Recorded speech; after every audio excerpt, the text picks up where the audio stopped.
20-second delay when it goes from us here to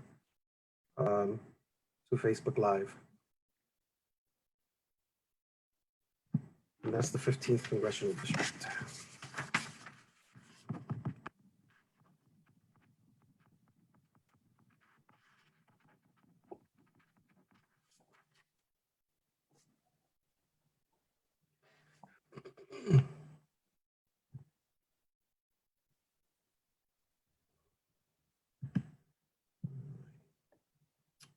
And then I can share here. I'm going to share.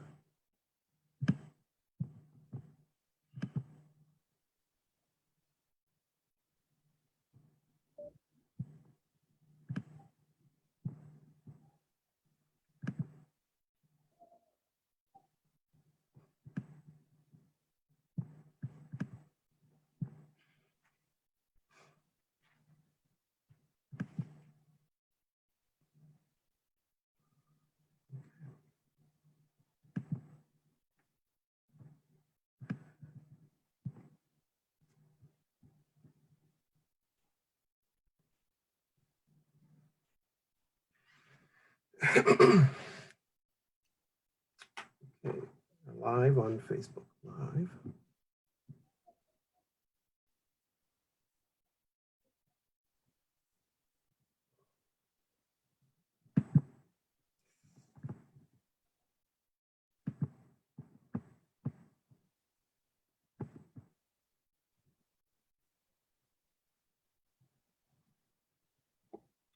Okay, how's the sound on Facebook Live? Great, how's the sound on Facebook Live? Huh? Yeah. Everything's good? All right. Well, that looks good. And then I'm gonna share it here. Share it.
All right, so far we've got, all right, so we're almost on. Melissa, we have 13 shares. We have 11 people on so far over here on this side. Oh, great. How do we sound on Facebook Live? Great? We sound good? Okay, wonderful. All right, so if there are any questions for Melissa, then just write them down and put them here. And then I will go ahead and I'll check the question out and relay it to her as well. Okay, so we are here, we are on. Thank you so much. Melissa, if you don't mind if I say Melissa, or is that good? That's totally fine. You know, I've always said that when people come and give me a bunch of titles, I tell them the best title given to me was the one by my mother, Marcos. That's a good one. I like that answer. Yeah, absolutely, absolutely. Thank you for sharing this time with us. There are a number of people coming on now. We are on Zoom. We are on live, Facebook Live on my page and a few other pages. We have about 15 shares now. So people will be coming from different areas. We are here with Melissa Mark-Viverito, former city council speaker for the city of New York, the great city of New York. And she is the congressional candidate for the 15th Congressional District. Elections are coming up in a couple of days. We're looking at June 23rd. June 23rd. So I tell everybody to go out there and vote because people suffered. People died so that we could have the right to vote. So I am pro, I'm one of those clergy people who are very pro voting, Yes. but also, and I'm not going to get into the whole church and state because that's a question for you, and I want to see your take on that. But obviously, if I'm doing this interview, you see my my view on the separation of church and state. So we're going to talk a little bit about that. I want to welcome everyone who is on right now watching. I'm Reverend Dr. Marcos Miranda, President and CEO of New York State Chaplain Task Force, New York State Fraternal Order of Police State Chaplain, and the Senior Pastor at Action in Christ International. Again, we are here and I'm honored to have with me today on Father's Day. Happy Father's Day to everybody. I was going to say, yes. Happy Father's Day to everybody, you know. But what a great way that we can spend this time together on this Father's Day afternoon. Had a wonderful church service online earlier today, and now we're here. And again, I am here with none other than Melissa Mark-Viverito. She is our former city council speaker, and she is running for the 15th Congressional District this coming June 23rd. So we want everyone to get out the vote. And Melissa and I thought that it was important that we get her message out to clergy, to community leaders, and see what her platform is. Many people know Melissa from the past. She's done, in my opinion, an amazing job, not only representing our city, but also representing the Puerto Rican people, the Hispanic people, the people of color. And so we are honored to have her here. And so the way this is going to work this evening for the next few minutes that you're going to spend with us is that we're going to give Melissa 2 to 3 minutes for her to go ahead and make her opening statement and just tell us a little bit about herself. I know we've got some good news coming our way, so she'll share that with us. After that, I have some questions that I'm going to be giving to Melissa, and then also if you have a question, those watching, you can go ahead and comment those questions, and we will do our best. We can't make any promises, but we'll do our best to get as many of those questions in the next, I don't know, half an hour, 40 minutes that we're going to be here. We'll do our best. All right. So without further ado, I give you Melissa Mark-Viverito. Well, Reverend, thank you very much for inviting me. To all that are listening and viewing, happy Father's Day. To all that are enjoying time with your family, or reflecting on, my father passed away many years ago, but it's a time to reflect on the contributions and the influence that he's had on my life. But, you know, I am running for the 15th Congressional District. I was born and raised in Puerto Rico, came to New York City at the age of 18. Actually, both my parents are New Yorkers. My mother was born and raised in the Bronx. She was born at Lincoln Hospital, and her mother died when she was very young. All her aunts came from Puerto Rico to raise her. That's the way we are. And at the age of 15, she moved to Puerto Rico with her family. They decided to return. So there's a real bond, right? That revolving door that we have. But I've always felt deep roots here in the city. My father also born and raised in New York City, went back to Puerto Rico, and that's where they met, and I was born. So my ties are very deep here. But I came to New York at 18, and then I ran for office in 2005. It's been a while. And I got elected to represent a district that is both in El Barrio and in the South Bronx. And so my platform has always been about equity and justice, about fighting to make our country, our city, our communities more just, more equal. And I believe, right, I'm a humanist. I was raised as an activist. My mother was a activist in the feminist movement in Puerto Rico. So I was raised in that environment of acting for change and demanding change, but to be inclusive, right? As a woman, our voice needs to be heard. And so I was raised by very strong women who always taught me that I should never be afraid to express myself, and that if we want change to happen, then we've got to work for it. And so my lens is that. My lens is that of being someone that wants to uplift of the voices of those that have been marginalized and oppressed. And that as an elected official, when I was a council member and then speaker, all my work was centered around that, right? It was about giving a voice to communities that were often overlooked. And so when we talk about the closing of Rikers Island, when we talk about creating a municipal ID for all New Yorkers, regardless of your immigration status, when we talk about creating more equality and respecting the voices of all, including our LGBTQ brothers and sisters, when we talk about the creation of a legal fund for those who are facing deportation proceedings, those are all things that I took the lead on, right? And things that I worked here in the city of New York. So to me, running for Congress is just an extension of that. That right now we are in a moment in time where the inequality that exists in this country is unsustainable.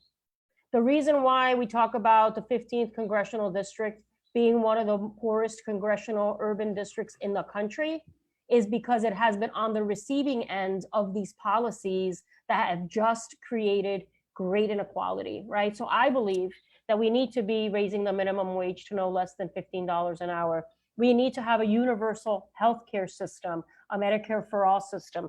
I believe that we have to do deeper investments. Government has to commit to creating social housing. It has to create more affordable housing, support our existing public housing, deeper investments in the infrastructure so that the quality of life of public housing residents is uplifted, creating home ownership opportunities, right? So that people have a little bit of that American dream that everybody talks about. When we talk about an educational system, right now our children are being saddled with tens of thousands of dollars of student loan debt. And so that to me is unsustainable. The future of our country depends on the education of our children. And so we have to be investing in an educational system through even graduate school and obviously college that is free, that is accessible and affordable. So, and also the environment, right? There's a lot of health disparities in this district. So we have to clean the environment as well. So if we talk about prioritizing all of those issues that I mentioned, then you're going to be improving the quality of life of millions across the country, but obviously of the constituents of the 15th Congressional District. So that's my commitment is that's my platform is I'm going to go to Congress to be unapologetic and to be a fighter for those in this district to make sure that we are improving the quality of life for all. So that to me is really what my platform is all about. Well, that's amazing. And I know that you had some good news that you wanted to share, some recent good news. Yes, I mean, today we got the endorsement of the El Diario La Prensa for this campaign. My campaign has been a very grassroots campaign in that I am not taking real estate developer money. I'm not taking corporate PAC money. I'm not taking fossil fuel money. I'm not taking any of that special interest money that is so entrenched, right, in government and in our elections right now. And so for me, it's been about how do I reach out to the voters? I've knocked on over 6,000 doors myself. I've been making thousands of phone calls myself to voters. I want to earn the vote of the voters of the 15th Congressional District. And I'm getting out there as much as I possibly can, obviously in the middle of a pandemic. It's been a challenge, but I've been very clear that my message is one that is centered on the constituents. And that's why I didn't want to accept any of that money. And so other candidates have not made that pledge, and other candidates have been taking a lot of money from those interests. And so they've been able to have more resources. But to me, it's all about the grassroots. And I think that when you put that elbow grease into it and you're real and true to who you are, that leads to results. And I believe that the voters are clear that my interest is to represent them and to be a fighter for them. So for me, El Diario endorsement is important because it's also, it speaks to the constituency of this district. This is a 70% Latino district. Within the Latino constituency, it is Puerto Rican, it is Dominican, it is Mexican. We also do have a West African community, immigrant community in this district. We have an African American community in this district. So obviously it's diverse in that sense, but I'm fully bilingual, obviously, and that also is very helpful as a way of communicating directly with the constituents of this district. So I'm really, really excited about where we are in this campaign and hoping that people will go out and vote on June 23rd. Or if you still have that absentee ballot in your house, it has to be postmarked, right? On through 23rd or before. So make sure that you get that done. And that's important for everyone. I mean, there's a bunch of elections going on. So it's important everybody knows that that the absentee ballots must be postmarked Yes. by June 23rd or before. So I think that's really, really important. Right. If you have, and I've been getting a lot of calls about this. If you do Yeah. have the absentee ballot in your house and you are concerned, some people are saying, look, I'll just go and vote in person. Fine, if you're comfortable with that. But there are some people that are still not comfortable about going out there. So if there's any way that you can get that ballot filled out and maybe having somebody drop it off directly at a post office, then you can ensure tomorrow, then you can ensure that it will get postmarked, right, before the 23rd. So it's important that we exercise our vote. It's obviously been very complicated by COVID. And so just be mindful of that and take all the necessary precautions. Yeah, listen, I would recommend, and I've recommended to many in my congregation that they vote tomorrow if they're going to be using the absentee ballot, right? The 22nd, get it postmarked the 22nd. Exactly. Yes, I agree. You'll have no problem. You said something important, Melissa, and I believe that at the end it does. It's all about the voter, and it's all about the people, right? And speaking about the times that we're living in, right? So we're living in some interesting times. Actually, we're living in historic times. Yes. We've never been part of a pandemic. Not yourself, not myself, not in 100 years. So we're living through the middle of a pandemic, and then we're living through some major historic turning points, right? Through this the Black Lives Matter movement and the unfortunate murder, right, of George Floyd. And I'm going to ask, just because sometimes people did not watch this video just because of what was on it, but you did watch the video of the murder of George Floyd. I watched portions. I'll be honest, I don't think I watched the whole thing. I couldn't watch the whole thing. I've seen, it's an unfortunate occurrence. It's becoming too frequent, right? We have Breonna Taylor also. We have so many that have been died at the hands of law enforcement. And so there's a lot of accountability and that has to happen. But yes, I didn't want to cut into your. So let's take a moment. Let's just take a moment to address this. Obviously the murder of George Floyd, but even something that's becoming larger than that, which is the whole Black Lives Matter protests that have been going around, and also the riots and the looting. What are your thoughts on all this? So, what I've been telling, as I mentioned, I'm making a lot of phone calls, and so it comes up in conversation. I tell people that between COVID, right, those of us that have been fighting for equality and for justice and that represent or live in communities that have been marginalized, it is not new to us that when you have a pandemic, when you have an economic crisis, that it is communities exactly like the ones that we're a part of that are going to be affected disproportionately, right? So it does not come as any surprise to me that the Bronx and the 15th Congressional District was impacted disproportionately by COVID, right? What COVID has done is magnify, not expose, because it's always been there. It's magnify, right, the inequality and the disparities that are too much of a reality in this country. And for those of us that have lived this, we knew that was going to happen, right? The other issue is that in response to the murder of George Floyd, all of this mobilization and people taking it into the streets is obviously in response to the racial inequality that is deeply entrenched and that has been part of the foundation of this country, right? That's the country was founded on racism, right? And having a view with the slavery and then how that has entrenched itself in our systems for generations. So that to me, those two things, right, between what COVID has magnified, the response to George Floyd is just at this moment in time that we are in this country where we cannot continue down this path. There's a reckoning we have to do as a country, that we have to understand the harm that government has inflicted on people of color for generations in this country, and that there's a reckoning that has to happen.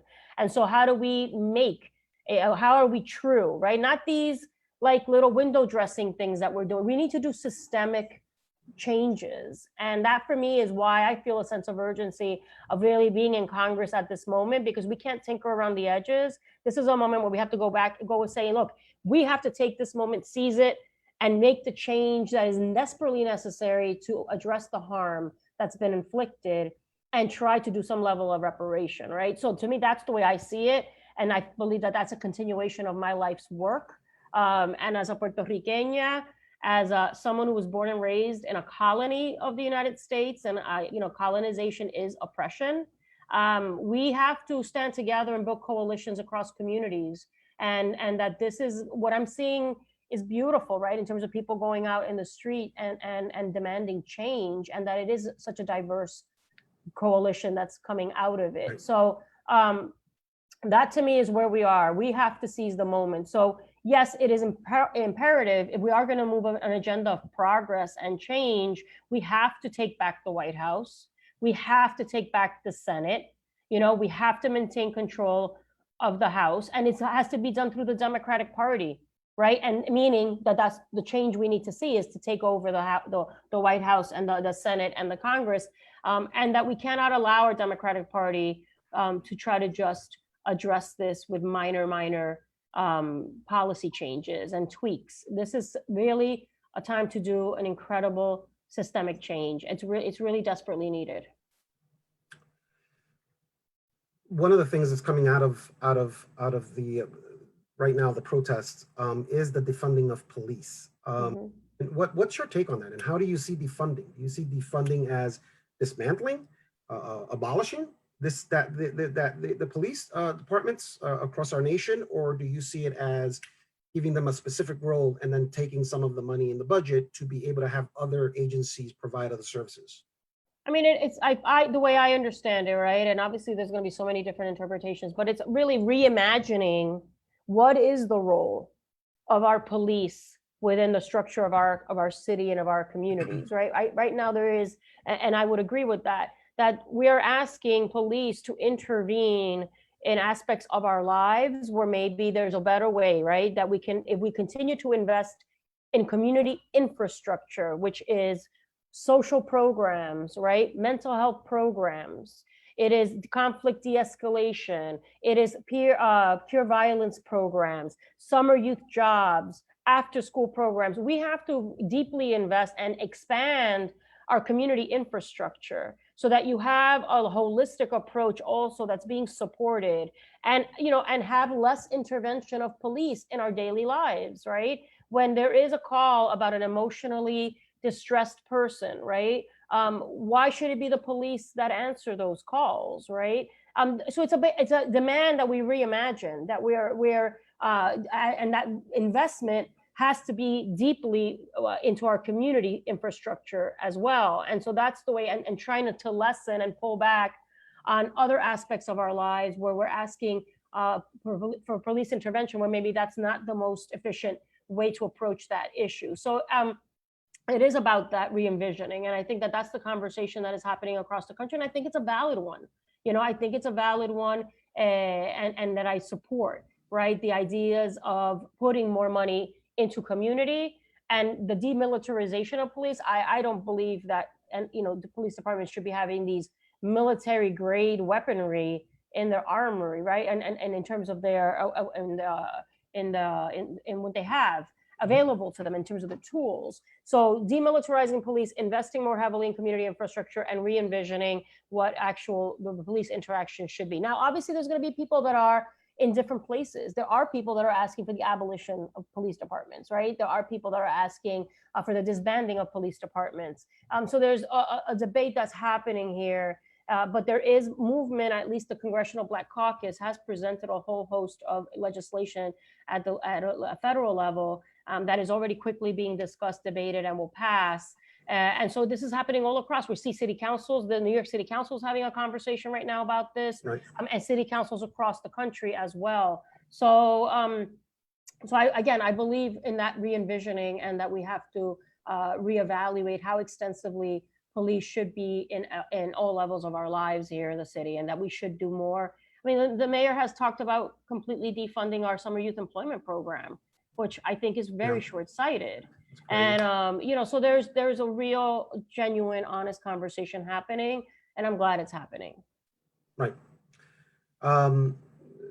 Actually, you and I met years ago when there was an explosion in your district, in East Harlem, and you were so incredibly kind to lend us your office your office in that area to our chaplains so that we could use it as a command base and provide services for the following 2 weeks of that time. Yeah.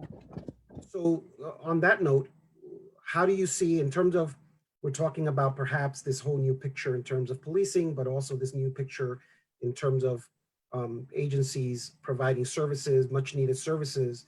How do you see clergy playing a part in that? The clergy is important, right? I mean, look, we have such diversity within religion, and obviously, and people, and there's all type, people of faith really seek solace and comfort, right, from their clergy. So they do have an important role to play. I think when you were talking originally about the separation of church and state, because there's such diversity, right? I'm a person who is an inclusive leader. I want to be a leader that is respectful of all points of view, right? Not the intolerant points of view that are trying to take rights away from people, right? That for me is something that I will draw the line on. But I don't make decisions in a vacuum, right? I'm not gonna, because there's a lot yet I have to learn, right? So my thing is bringing people into the room that are leaders, that are expressing points of view of the constituents that I represent, that can inform me so that I can make an informed decision on their behalf. So for me, clergy and people respect clergy, and obviously the clergy plays a really important role in the lives of New Yorkers and people in this district. But I don't think that government in any way should be seen as responding to any one particular religion or advocating for one particular religion. And I think that that's where the church and separation of church and state is important, because it's a way of respecting the diversity that exists within religion as well, and not using government to kind of promote or advocate or proselytize in one particular direction or another. So that's important, I think, to distinguish, because that is a way of also honoring all the diversity that exists as well. So that to me, I've always respected the clergy. That explosion was a very difficult moment in our community's history. I mean, I think it was my second year as a speaker, or it was within the first year that I became speaker, and I was heading down to City Hall when actually I learned about it from somebody, a constituent that lived behind my office, that had put something on Twitter talking about some sort of an explosion. So even before we heard about it through the police scanners, I was hearing directly from a constituent, and I was horrified when I got there. I mean, it really looked like a war zone, because it was 2 buildings exploded and were completely demolished, and unfortunately we lost about 8 lives in that explosion.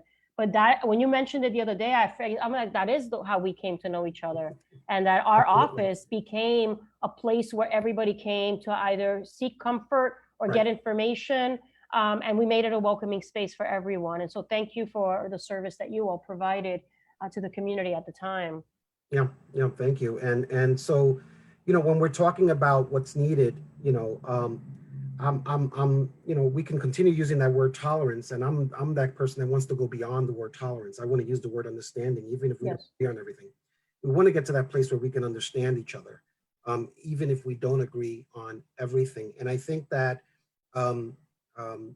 religion and spirituality and just adhering to a higher power is part of being culturally sensitive. It's religion, spirituality is a major part of people's culture. Mm-hmm. So I think that we as clergy, we play a major role. I think that sometimes there's a misinterpretation of separation of church and state when we talk about people staying out of politics or out of the things that are hurting their communities simply because they happen to be, members of clergy and we can't. I mean, I'm for getting involved, staying in our lane, of course, staying in our lane. And I like when you said, the not proselytizing. This is not about going out there and proselytizing and evangelizing, but about being part of the solution and being part of the communities that we serve.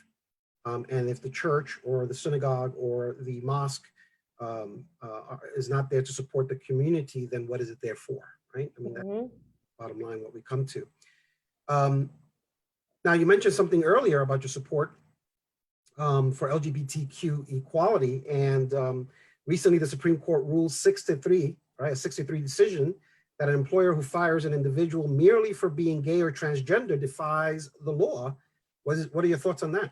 I mean, ecstatic. You know, um, I have two brothers who are gay, but even beyond it being that personal for me, I've always been someone, as I mentioned, right, a believer in equality and justice for everybody, and that is why I think I've garnered such respect from the LGBTQ community, from the immigrant community, right? I've been an incredibly fierce advocate for our undocumented brothers and sisters.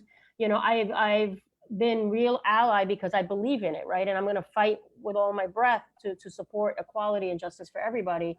And so for me, it was really great to hear because this administration has been so hostile to so many of us, right? To Latinos, to Puerto Ricans, to the families at the border, but to the LGBTQ community, and has actually been implementing, rolling back any sort of protections in healthcare, protections that existed, right? There was the ability for gay families to adopt. They're trying to rescind that.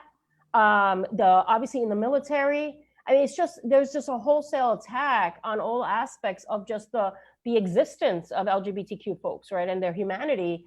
And so I was actually surprised, to be honest, because we know how they've been stacking the courts and all the horrors around the nomination of these two Trump appointees to the Supreme Court. So I had my doubts, I'll be honest. And I think that everybody was waiting and holding their breath. But to have that decision, and then also the DACA decision that just came down too, it's been a good week in that sense, because I think it took a lot of us for surprise. We were kind of expecting a different outcome. Right. But it was a good week. Yeah, absolutely. Because those decisions, what they do, I mean, it's also the affirming the humanity, right, of those who are representatives and members of the LGBTQ community. So that's really, really important, and I'm really glad to have seen that. Yeah, you know, and I've been a chaplain now for about 25 years, Melissa. And one of the things that I get from the people that I serve is that they want to be heard. And I think that these two decisions, one of the things that it really does is that it helps the people to feel that their voices are being heard. Yeah. And that's a major relief because sometimes I can understand how it can feel at times, especially in the last couple of years. It feels like the voices are not being heard, and that in itself can cause a lot of stress. I want to go ahead and remind everyone who is tuning in that they can go ahead, and if they have any questions for Melissa, they can go ahead and put them in the comment section. Again, this is going to stay on Facebook, and I know that many others will watch. And again, I want to thank those that are here watching. So let's continue. So what makes, and here, this is probably a loaded question, Melissa, but it has to be asked. What makes you different than your opponents? You know, one is, I think, look, obviously we always want to elect the most qualified person. I obviously am the most qualified. I have my history of activism. Even before I was an elected official, I was very, very active on issues, especially issues regarding to Puerto Rico, like getting the Navy out of Vieques, Puerto Rico, marching and organizing around those issues of justice against police brutality. One of my mentors was Richie Torres, who was, I'm sorry, not Richie Torres, he's one of the ones running in this race, but Richie Perez, who was a young lord and who worked for many, many years at the Community Service Society and was doing a lot of organizing around police brutality. So he was a mentor of mine. I grew up within that movement, marching against the injustices of the NYPD, against families and individuals who have been murdered at their hands. So I've always been an activist, right? And then also the track record as a council member, right? And the legislation that I've sponsored, for instance, the ICE out of Rikers, right? Everybody talks about abolishing ICE. That's something that we hear about now. There was a period of time here in New York City where ICE had a trailer parked on Rikers Island, and that the Department of Corrections was sharing information with ICE, and ICE was starting deportation proceedings on those that were coming out of Rikers that had been foreign born, for instance. So we did legislation to limit that. We could not have ICE there anymore. That's obviously been a lifesaver for many, many people. The issue of closing Rikers Island, that's something that I took the lead on and was really vocal about. So I have a track record of fighting and accomplishment, and that sets me definitely apart as a coalition builder too, that I have been consistent in advocating for equity and for justice across communities. And that is why I've gained, like I was indicating before, so much respect. So that experience alone, right? And that I led the city council. I was leading the legislative body for the city of New York, where we negotiated the budget for the city of New York, where we adopted the legislation and the laws for the city of New York. I mean, there's a lot that I have to offer. And also my relationship to this community. You know, I was the first Latina to hold a position of citywide influence. And that has had a significant impact. That has left an impression in people. And not only because it was just because I was a fierce advocate too, I was effective. I was out there fighting and people remember me as a fighter for them. So I have a relationship with the community that has been established and that has only grown over time. So I was, city council member, and my Bronx district was within this congressional district. So people have voted for me on 8 different occasions, right? There's already a relationship that is, and plus that I do speak Spanish, right? I can communicate firsthand with the majority of the constituents in this district that speak a language other than English, that language being Spanish. So all of those things matter. And people need to want to relate to who represents them. People want to be able to literally touch them or know that they can communicate with them in some way, or that they're going to be responsive. So my track record and all of these things I think matter. Also because, like I said, in terms of where I'm getting my contributions from, that I'm not taking real estate developer money, right? That I'm not taking a corporate PAC money, that I'm not taking fossil fuel money. Like, I'm very clear about my focus is on my constituents. The last thing I'll say is, I think representation matters. And when we talk about representation, not only being a Latina, but being a woman, right? That we do not have women serving in proportionally, right, at all levels of government. In the city of New York, we do not have any woman in a citywide position right now. In the city council, which has 51 members, we have 12 women who are representing us, up to 51. So it's just, women in this district that has been around for about 50 years has never been represented by a woman. And the majority of voters in this district are women. So I think it does matter also to have representation that is reflective of the majority in this district. And so that, to me, I think is important. And for all of those reasons, I believe I'm most qualified to represent this district. And I look forward to the voters coming out and supporting my candidacy as well on Tuesday. And I know you've heard this before, and we hear it said a lot about politics, right? Politics is dirty. Politicians can't be trusted. And unfortunately, sometimes you have that scenario where you have a politician that betrays, right, the constituent, mm-hmm. betrays the people, mm-hmm. and unfortunately, that's the kind of thing that affects everyone. It's kind of like when a member of clergy betrays the people, right, and then it affects all the members of clergy. So it's expected. How do you go about, right, knowing this, and even knowing what's happening right now in Washington? How do you go about restoring the people's trust? And that's a really important question. And I think that, I've always had a strong showing in my district in terms of votes, because I think people know that I've been responsive to them. And when I tell people, I said, yes, the reality is that not only this congressional district, but the Bronx as a borough has the worst voter participation and engagement in the city, which is unfortunate, right? But I say, when people decide not to vote, it's a decision. It's a conscious decision. So it's not apathy, right? They're deciding that they don't want to vote because they don't feel that the candidates that are running in any way are reaching them. They're not responding to them.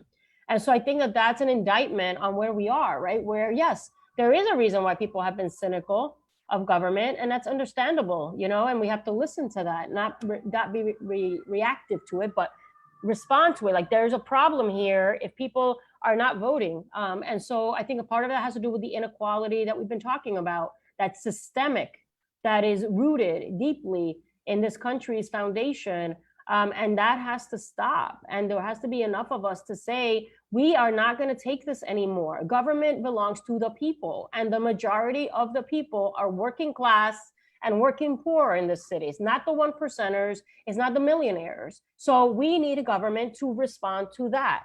And that's not happening enough. So there has to be enough of us to make that demand and to shake government and our party to say that we have to do better, and we have to be genuine about it. So that's what I do, is I just go out there every day, put my heart into it, and hope that people understand that I'm genuine, right, and real about wanting to make things and improve things, and to be a good, strong representative for them, that they can see themselves reflected in me, and that when I'm fighting out there, that I'm fighting for them. And that's the response that I get actually when I walk in the community and people still recognize me, and people are like, ay, yo siempre te veo luchando por mí, like I see you fighting for me, I know you're a fighter, like I'm going to vote for you and I support you, right? So that's what people want. They want to know someone's in their corner and that is going to make them the center of their work.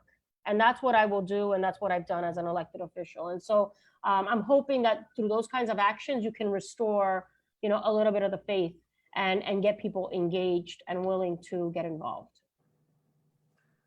So my heart was broken when I saw the treatment of the Puerto Rican people in Puerto Rico in the aftermath of Hurricane Maria by this administration. Yep. And if you want, you can go ahead and answer this in Spanish. And I like what you said before, where it's not exposed because it's always been there. But I think this administration in many ways shed light in terms of really how Puerto Ricans are seen from Puerto Rico. Yep. That we were treated more as a third world country than as citizens. Would you like to say something about that? Yeah, I mean, look, that is when we talk about the part of the conversation about the inequality that has been magnified. I mean, that clearly is one of them, right? Puerto Rico, as a colony of the United States, has been abused. We've been oppressed. We have a long history, right, with regards to treatment. And so for me, I've made Puerto Rico a priority in terms of part of my platform, right? This seat historically was created to give Puerto Ricans representation in Congress, but also Congressman Serrano has been a very vocal voice to amplify, right, the needs and the issues regarding Puerto Rico. And I'm going to continue that legacy because I've made Puerto Rico, and I have a specific platform on my website about what I will do regarding Puerto Rico. But we have a moment in time to actually deal genuinely with the decolonization of Puerto Rico. And the reality is that the relationship that currently exists is also not sustainable. We can't continue down this path. So the idea of being able to have a representative in Congress who is going to build awareness, educate people about what is happening, and then support a process, an independent process for the self-determination of Puerto Rico, is something that has to happen. And I believe that we have a window of opportunity now where that can be done. We need to have people in Congress who are going to make that a priority. Right now, Serrano's leaving office. Right now, we had Congressman Gutierrez who left office a couple of years ago, right? Two people that made those issues part and parcel of the work that they were doing legislatively. We have Congresswoman Nida Velázquez, but she can't be the only one, right? And so that to me is also important. So the treatment of Puerto Rico by this administration is horrific. It's happened across other administrations too, maybe not as overtly, but there is still work that needs to be done. There is money that has been assigned to Puerto Rico and designated for relief, which still has not arrived at the island. Then you have the issues of transparency and accountability on the island itself, right? Where there is issues of the lack of transparency. And there is corruption, let's be clear. Contracts that are being given out with very little checks and balances to be favorable to friends of the administrations that have held power. So that has to end, right? So there is an opportunity, and the same conversations we're having here about this election cycle and getting Trump out of office, there's a whole mobilization happening on the island to change the dynamics locally and to break the grip of the PNP, which is the party that supports statehood, which has been extremely corrupt and which has been detrimental to any sort of progress. So there is that conversation happening as well. So that to me is an important issue that I would definitely will be giving time to as well. Yeah. And Nydia, speaking of Nydia, a very good friend of ours, Nydia Velázquez, who's been fighting that fight for a long time. Yes. I think she's going to welcome a voice like yours in the Congress, right? Yes. To fight alongside her as well. There is a question from someone who's watching, and the question is, what's your biggest or what was your biggest accomplishment as City Council Speaker? Wow.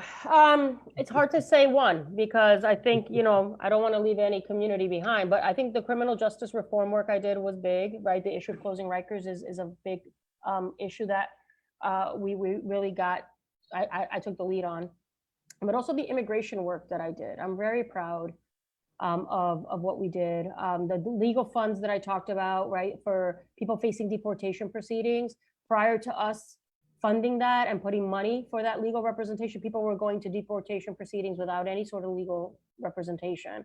That is now changed, and that has become a national model. Actually, the New York Times and others have written stories about that initiative, and now how other cities are looking to emulate it. And I would love to see that at a national level. But the issue of closing Rikers and forcing us to have a conversation about re-envisioning what our justice system looks like, and fine-tuning it so that we lessen the impact or the interaction between members of our community and law and the criminal justice system is important work, right? Closing of Rikers is part of that conversation. I also did negotiate with 4 out of 5 DAs here in the city of New York to eliminate warrants that were hanging over people's heads. We had about 1.5 million outstanding warrants at that time. And through this negotiation with the DAs, we eliminated about 700,000 warrants. So basically that basically meant that people, if you got stopped for any minor infraction, if there was a warrant outstanding, you were going to get arrested. So that literally is helping thousands of New Yorkers. So, those are some examples of work that I did. But there's a long list, and I have them on my website, especially the stuff that I did beneficial to the Bronx is on my website, MMV for the Bronx. And I hope people take a look. And anybody watching, it is election day on Tuesday. Please encourage people to vote. And if you have family members or friends in the Bronx that are in this district, it really is an important election. And I hope people will exercise their vote, and hopefully they would vote for me. Absolutely. And so again, a reminder that June 23rd, which is just a couple of days away, is election day. So as we mentioned earlier, please get out and vote. But also, if you're going to use the absentee ballot that's in your home, try to get that done by tomorrow. Yes. Really important. That last question, by the way, was from something, it's called Latinos Board. Now, this next question is from Jose Colon. What's your relationship with Senator Schumer? And do you see yourself working hand in hand with him? I mean, Senator Schumer, I had to deal with him a lot, obviously, as an elected official and a Speaker of the City Council. He is the minority leader, or the Democratic leader in the Senate. In Congress, I'll have to deal with Nancy Pelosi, right, as the Speaker of the House. And so I've always seen myself as someone that is an independent thinker, right? But I'm willing to engage in conversations. But that's one of the things that I think sets me apart as well. I'm not an establishment candidate by any means. I've never been supported by the establishment. I became Speaker defying the establishment. And so, and I have, I gain respect because I'm a serious person, right? I take my job seriously, but I'm also evaluate things independently. And if I arrive at a decision that puts me at odds with the leaders, so be it, right? I had to do that when I was a council member, and I was at odds with Mayor Bloomberg on many issues, and also with my own speaker at the time, Chris Quinn. But I'm a very forthright person, so I will be willing to engage in a conversation, but I arrive at my own decisions. And I think that that's important to also note. That sets me apart, I believe, from everybody else in this race. Right. No, that's quite important. That's quite important. Again, June 23rd is just a couple of days away, so we are hoping that people are going to get out and vote. Yes. Melissa, just a couple of more things, and we're done. Okay. We have the reopening tomorrow. So officially, our city reopens tomorrow. The state reopens tomorrow. COVID is still out there. There is no vaccine. You're a leader in your district, right? So what do you say to your constituents? I mean, we have to wear your masks and be cautious. People, I'm not respecting that social. I'm concerned, to be honest, because I think people are becoming a little too complacent, Complacent, yeah. and that concerns me, right? I'm not interested in getting sick. I've been in the calls that I've been making, you know, in the middle of the pandemic, I was checking in on people, seeing how they were doing. You would hear all sorts of stories, people that had lost loved ones, people that were fighting it, and were very sick. And so this is serious. And, you know, additionally, I saw an interesting article the other day saying that people that have certain blood type were even more susceptible to like being ventilated if they got COVID. That, you know, I'm actually of that blood type A. So, but you know, there's just concerns overall. There's still so much unknown. There's still so much we're learning, but we do know people are getting infected. We do know people are getting sick. We do know people are dying from this. So we cannot take that lightly. And it's not only about ourselves, it's about people we be maybe exposing in our immediate surroundings. So take care of yourself so that you can take care of the people in your household, or you can take care of your family members too, and not expose them unnecessarily to this. So, you know, it's serious, but obviously, look, people, there are frontline workers and people who have been working throughout this pandemic to continue to make this city tick and run. And we have to be thankful to them as well, right? So, and not just the healthcare workers. We're talking about the grocery workers, and we're talking about the delivery workers, and we're talking about, you know, people that are putting themselves at risk. So we have to be appreciative of them as well. But I still am concerned, to be honest. I mean, it's a little bit scary. So you're basically saying that people should proceed, but proceed with caution. With extreme caution. Extreme Yes. caution. I take around. I've been actually door knocking in these last couple of weeks, and I have my mask on all the time, but I'm carrying around with that antibacterial. I use it extensively. When people open their doors, obviously I'm staying 6 feet apart. They can see me, talk to me, but you know, we have to just have that be part of the way we operate from now on. It's just changing the way we. I mean, I've been saying, I was to somebody, it's like, we've been programmed a particular way. Now we're deprogramming ourselves and reprogramming ourselves to do things differently. It's awkward and uncomfortable, but it is our life, you know, our health and our potential life here at risk. Melissa, we have another question from a viewer, Rosa Torres. How do you feel about Jennifer Gonzalez's work for Puerto Rico? Will you work with relief funds for Puerto Rico? I think you mentioned that a little bit earlier, but go ahead. Jennifer Gonzalez is the resident commissioner for Puerto Rico. She was elected, but she is there to represent Puerto Rico in Congress. She is a Republican, and she is clear, and she is a Trump supporter. She is out there campaigning for him. She has publicly said time and again she supports him. She has time and again said she thinks he's done good work. And I think that flies in the face of Puerto Rico and the people of Puerto Rico. I would beg to differ if Trump has a lot of support on the island. And if you're being elected to represent the interests of your people, you're basically flying in the face of that if you're going against what it is that they're saying, right? We have been disrespected. The money that has been allocated has not come.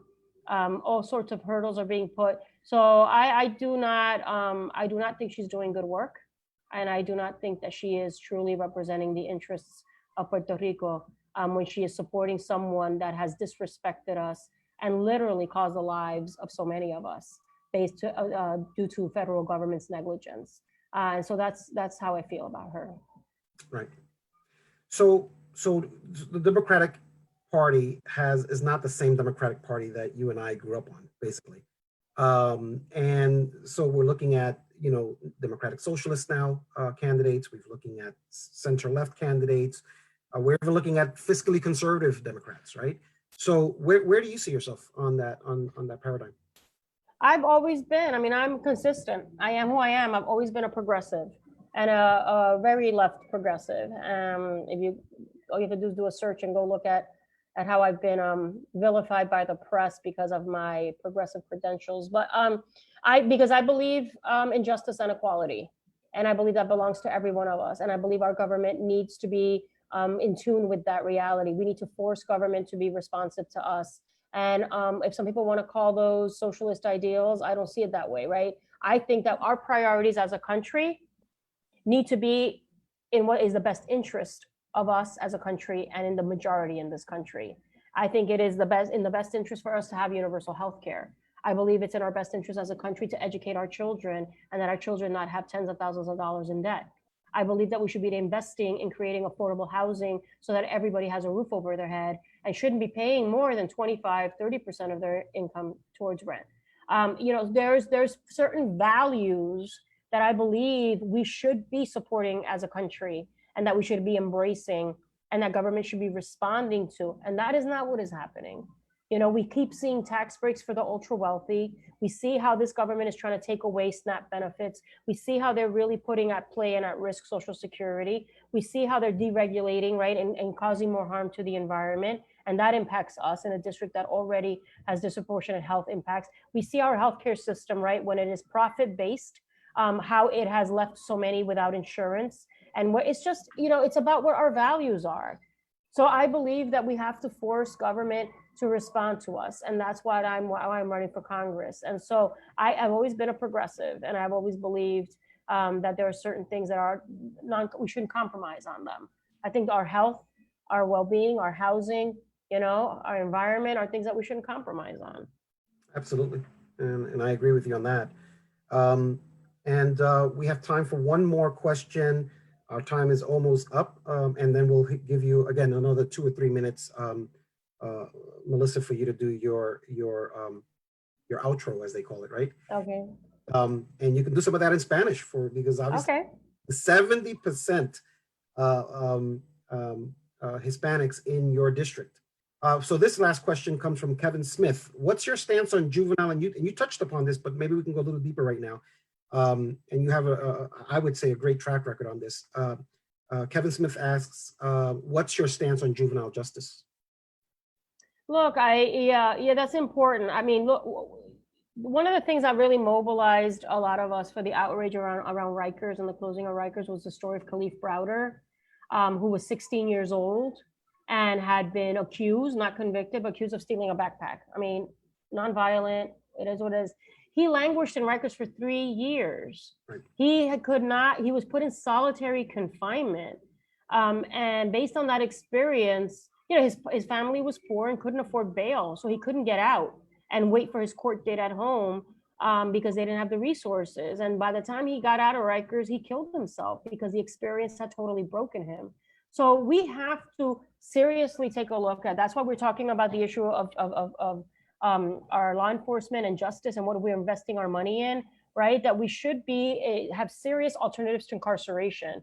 The first answer for a child and a juvenile shouldn't be about putting cuffs on them and throwing them in jail, right? The idea is restorative justice, right? How do we look at opportunities to really try to intervene in that child's life and that young person's life, and in different ways other than incarceration and handcuffs. And so to me, that's an important part of this conversation. The fact that we had children at Rikers that were being thrown into solitary confinement, I think solitary confinement is inhumane. Right. And so those are things that we have to address, but I think that we need to beef up alternative to incarceration programs. We have these community courts that we have in our communities. Red Hook has one here in New York City. There's one in East Harlem. I don't think the Bronx has a community court, but those are centers where a lot of times a child may be sent there, a young person may be sent there instead of being thrown in jail, and engaging in different programs to try to get them to have them be productive citizens and not necessarily just throw them in jail. So I think it's an important part of the conversation on criminal justice reform that I've touched on a little bit, but probably we should be doing more about that as well. And I agree with that 100%. Melissa, it's been thank you. Honor again, former city council speaker and now running for the 15th Congressional District seat this June, and just in 2 days, June 23rd is our time to vote. Melissa, you have the floor for the next couple of minutes, whatever you'd like to share with us as we come to a close. No, I thank you for the time, Reverend. It's everybody watching, really, voting is important, and you have to feel comfortable with the person that you're voting for, right? And I asked, when I talk to people, I said, I hope I can earn your vote, and that my track record, my trajectory, my accomplishments have demonstrated where my values are, right? What I believe in, what I'm passionate about, And it is about creating a society that is more just and more equal. That is not about tolerance, it's about acceptance and inclusion. And so for me, I believe I'm best suited to be the next congressional representative in the district, in Congress for this district, because of all that. And because I have put actions, it's not just words, it's actions that I have demonstrated that my commitment is to them and that they will be the center of all the work that I do. So I'm an inclusive leader, and I want to continue to be an inclusive leader on your behalf for this district. And so I hope that people will go out and vote on June 23rd. Please tell your families, your loved ones. I've been doing a lot of these kinds of chats. I've been talking to ethnic media and community media. I've been doing Zoom chats with people. I've been talking, like I mentioned, I've knocked on over 5,000 doors myself. I've made thousands of phone calls myself because I want to touch as many people as possible and encourage them or have them, understand who I am, and hopefully that way I can earn their vote. So thank you for the time tonight. And I look forward to winning and being the Congresswoman for this district. Well, Melissa, I've worked with you obviously up close and personal. I see what you do, and I look forward to your success. Once again, to everyone here, this is Melissa Mark-Viverito running for the 15th Congressional District seat. Voting is on June 23rd. Go out and vote. And this will be on Facebook Live, so please share so that others can go ahead and even see this later.